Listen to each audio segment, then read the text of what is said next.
basis of their so-called gender identity. No! This is happening all across the country. We know it is happening in California, where potentially hundreds of men could be housed in California women's prisons. It is happening in Washington State as a matter of administrative policy. It is unacceptable to ever house a single man in any women's facility.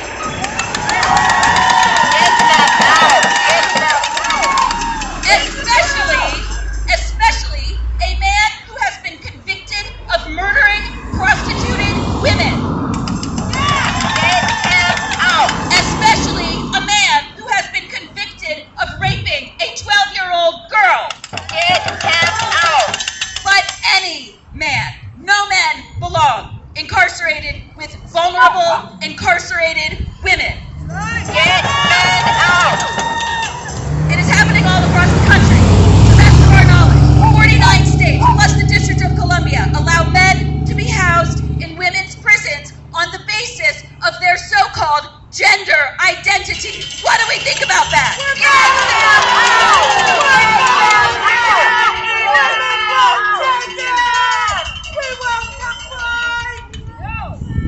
What is happening at the state level is happening at the federal level, where President Biden has signed a series of executive orders requiring federal agencies to interpret the word sex to mean so-called gender identity. It doesn't exist. He is doing it based on a complete misreading of the Supreme Court's terrible decision in the case of Bostock versus Clayton County.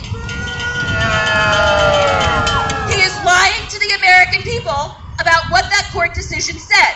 He is saying that that court decision requires agencies to interpret the word sex to include gender identity. That is not true. My ancestors did not fight for that. We are here to say no to men in women's prisons in Washington State, in California, across the United States, and federally. Women say no. Women say no.